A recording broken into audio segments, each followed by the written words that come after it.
बिस्मिल्लाहिर्रहमानिर्रहीम। ईरान के अंदर जब एक खातून ख़बरें बता रही होती है तो उस वक़्त जो हमला होता है क्या कैफियत होती है, तो आइए ये देख ले और फिर मज़ीद बात करते हैं। صهیونیستی برای مقابله با نظام اسلامی تلقی شده و مرتکبان به عنوان محارب به اشد مجازات محکوم خواهند شد. هر گونه کمک و مساعدت به عوامل و جاسوسان رژیم صهیونیستی در قالب در اختیار قرار دادن اماکن مسکونی یا تجاری به عنوان محل استقرار افراد یا تجهیزات دشمن یا در اختیار قرار دادن وسیله نقلیه، همچنین موضوعات مختلف. خیلی متشکر از اینکه با ما همراه هستید. آنچه که ملاحظه می‌کنید تجاوز رژیم صهیونیستی به خاک جمهوری اسلامی ایران و منطقه صدا و سیماست.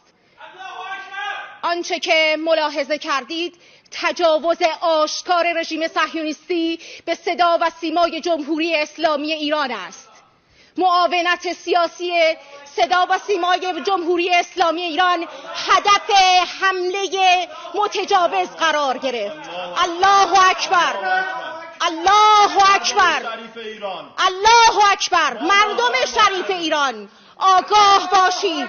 آنچه که دیدید، صدایی که شنیدید، صدای متجاوز به خاک وطن، صدای متجاوز به صدای حق و حقیقت است. آنچه که ملاحظه کردید، صدایی که شنیدید، فضای غبارآلود استادیوم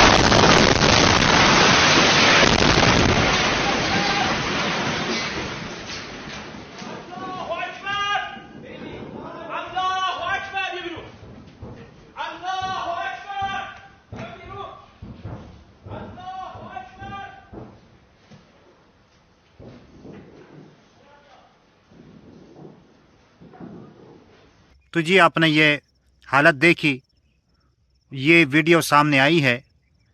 ये तो नहीं मालूम कि ये पुरानी है या नई है, लेकिन इससे ये बात वाज़ेह होती है कि इसराइल की बदमाशी किस हद तक बढ़ चुकी है और अब जो है वो आगे बढ़ता जा रहा है और बढ़ने की कोशिश कर रहा है। पहले फ़लस्तीन में मुसलमानों पर जुल्म किया, अब ईरान के ऊपर हमला कर रहा है और इससे आगे उसका क्या इरादा है अल्लाह ताला बेहतर जानते हैं। लेकिन इनका इरादा मुसलमानों के बारे में कोई अच्छा इरादा नहीं है और ये मुसलमानों के अज़ली दुश्मन है। अल्लाह ताला से दुआ है कि अल्लाह ताला तमाम मुसलमानों को ये बात समझा दे कि ये तुम्हारे दोस्त नहीं हैं, तुम्हारे दुश्मन है, और अपने दुश्मन के मुकाबले के लिए खड़े हो जाएं। और अल्लाह ताला सबको तौफीक दे कि सब मुत्तहिद और मुत्तफ़िक हो जाए। आमीन सुम्मा आमीन या रब्बल आलमीन।